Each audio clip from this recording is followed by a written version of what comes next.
Welcome to the Dealing with Goliath podcast. The mission of Dealing with Goliath is to sharpen the psychological edge in business leaders with skin in the game who want to be more effective under pressure, uncover hidden value, and increase profitability. With expert guests across the business spectrum, we deliver gems of wisdom, delving into their methods, their thinking, and approach to business, life, and problem solving. This is the double espresso shot of insight through our short interview format with 5 questions in around about 15 minutes. I'm your host, Al McBride, and my guest today is Cindy Schulson. For those who don't know Cindy shows coaches and consultants how to stand out in this noisy online world by marketing with hype. Whoa, the other way, with marketing with heart rather than hype. I'm going to talk to you on hype because I was listening to your previous work on talking about hype, so I will be asking you that in a minute. It's stuck in my head. She brings a decade of marketing experience working for such companies as Coca-Cola and Visa, combined with a decade of online marketing to create a paradigm shift in how marketing can be done with integrity and heart. One of her greatest gifts is helping her clients sort through their brain dump of ideas so they can find the golden nuggets that make them shine in their own unique way. So Cindy, welcome to the Goliath podcast. Great to have you here. Thank you so much. It's great to be here. It's great to have you here. Where are you joining us from today? I am in San Diego, California. Sunny San Diego, California, right? It never rains. It's beautiful all the time. That's the mystique. Never made it there. I hope to one day after COVID. So excellent. But great to have you here. Great to have you. So let's dive straight in. So who is your ideal client? And what's the biggest challenge that they face? So my ideal client is a coach who has a foundation of success in their business or their career, but they struggle to communicate what they do in a way that attracts their ideal, but also builds that relationship of trust. So it's really hard to get your ideal client's attention in our noisy online world, and it's really important to build that trust. So I show them how to do both of those things. That's fabulous. And it's in that building of trust, and I concentrate, just the word that really jumped out there, as you could tell, was the heart versus hype. And you know, I would imagine that's because the next question I was going to ask you is what are some of the common mistakes people make when trying to solve that problem? But I'd imagine that's a big part of it, is it? Where people end up falling into this hype and then it doesn't feel right. It doesn't feel right to most people. Yeah, so the biggest problem going back to, what I help people with is being able to communicate their message effectively and authentically. And that's part of overcoming the hype. That's a small part of it. There's so many strategies, and we can talk about some other ones as well. But I think the number one problem, and I'm sure you've seen this too, for so many coaches, is being able to create that captivating message. That's really clear, that's really authentic, that's concise, that's unique. There's so many criteria. And I think there's like 2 big reasons that they struggle with it. First is that they try to get into the words before they have clarity. So, we all want to get to the, A to Z, but we all want to go right there to the end, and we have to start at the beginning. And so I really help coaches put that strategic foundation in place. And it starts with really knowing who is that ideal client. What is the problem you help them solve? What's the transformation you help them create? And until you have that clarity, you can't even begin to create an effective message. So that's the first part. But the second part is that once they get that clarity, their message is completely from the head. It's just very logical, like, here's who I help, here's what I help them with. And what's missing is the heart. Right. So it's lacking that emotional resonance with people. Is that what you mean by that? Well, it's a little different in a sense. Okay, so the way I look at it is that like people buy on emotion and they justify with logic. We all know that. And so your message has to connect with people's hearts and minds. But the key is then to put your heart and your mind in your message. So I help my clients do that by creating what I call a core message, which is what you stand for in your business. That's the heart piece, the emotional connection. And I'm happy to give you an example if you like. Please, yeah. And then we combine that core, the heart piece with the head piece to create a message that's really unique and authentic to them and lets you stand out from everybody else who does what you do. Okay, so it creates that very, as you said, authentic differentiation for how are you different from, as you said, all the other coaches who do that type of coaching. So yeah, you mentioned you could give an example. I'd love to hear one. Yes, I actually have. I just pulled this up, so I knew I'd want to give an example and mess up the words. So I'll just read one from one of my clients, Olivia. And she, first of all, to get clarity on the niche piece, was about empowering professional women of color to advance their career. So our core message was your ability to excel in your career shouldn't be determined by how others see you, but by how you see yourself, which I thought was so powerful. And then we infused that into her marketing message.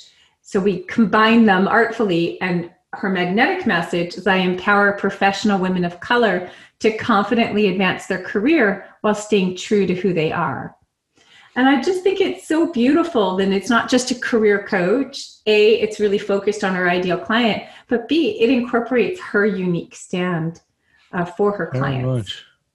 And I love the end part, without losing that sense of who you are and what you're about. Because it's just, I can imagine if it was just the earlier part, people might have that little bit of resistance. Oh, but I don't want to be someone I'm not, you know?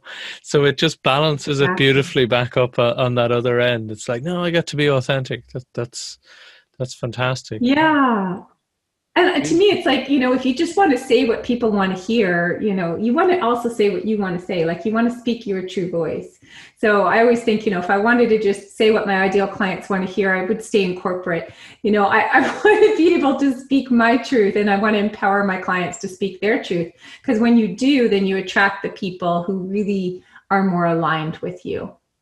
Very much, very much.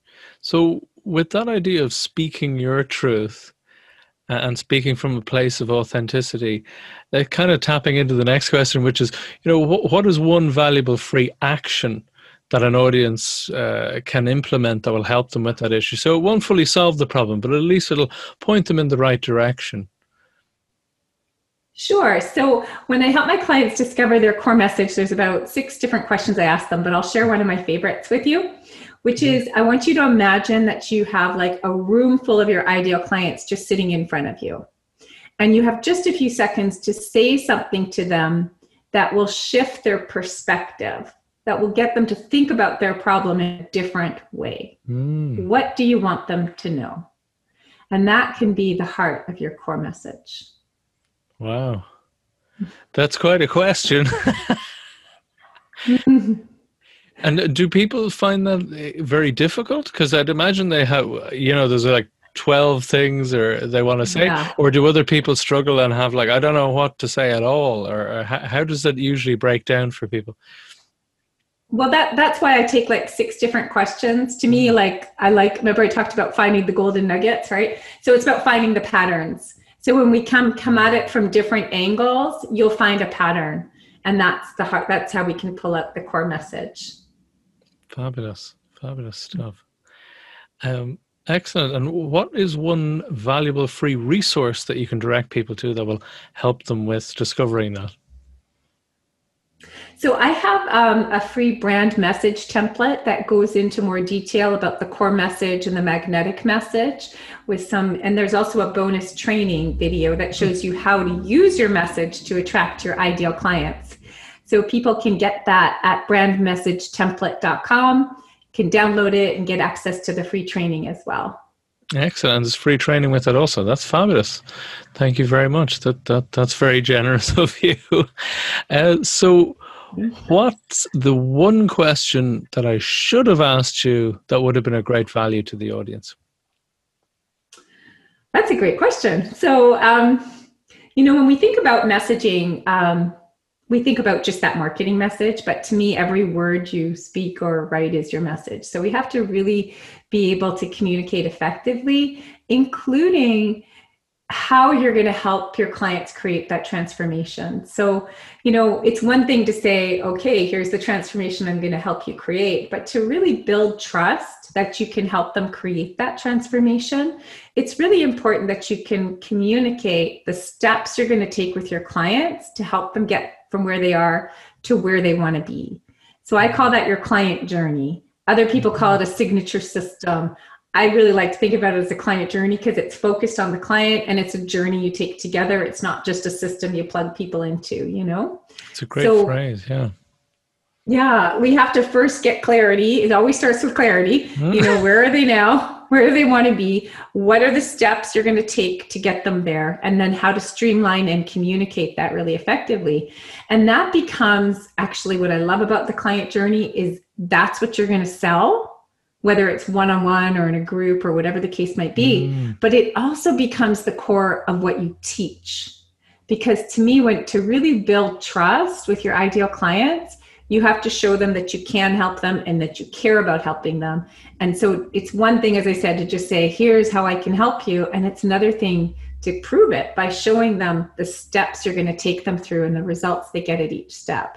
So I teach my client journey and I show my clients how to use their client journey in their marketing so they can build that relationship of trust and inspire people to want to work with them.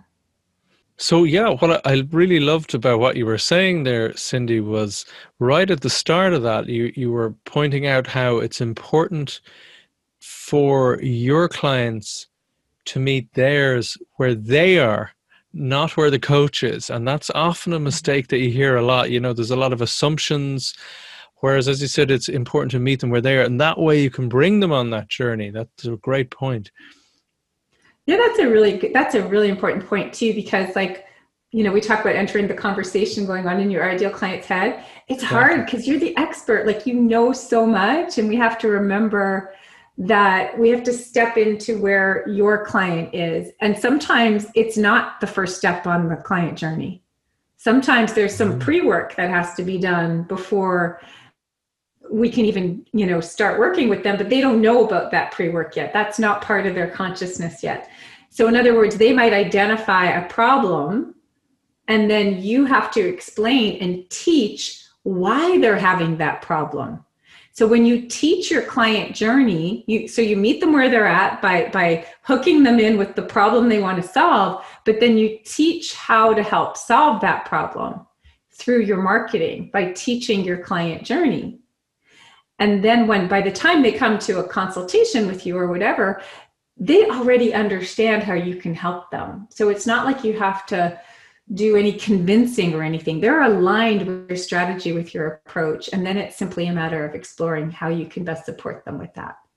That's a beautiful thing. It's very much demonstrating and showing rather than just telling, which makes that huge difference. Yeah. As you said, it's very much in line with what you were saying, that it's a heartfelt and very authentic approach. I would imagine, and I may be a way off here, but I'd imagine that the coaches themselves really get far more inspired to market as an activity, because most people really dislike most of marketing. You must turn a lot of people around in their opinion of marketing. That's the best part. I had a client, Amy, who said she went from disliking marketing, realizing that it's a natural extension of her sharing her passion, and her purpose. So it's just, to me, it's like marketing is really just sharing your message with the right people so they're inspired to take action. So we have to know what our message is, who the right people are, and what action we want them to take. And it's as simple as that. I think we overcomplicate things a lot. I know I have a tendency to do that too. So I try to always pull it back to the basics and keep it simple.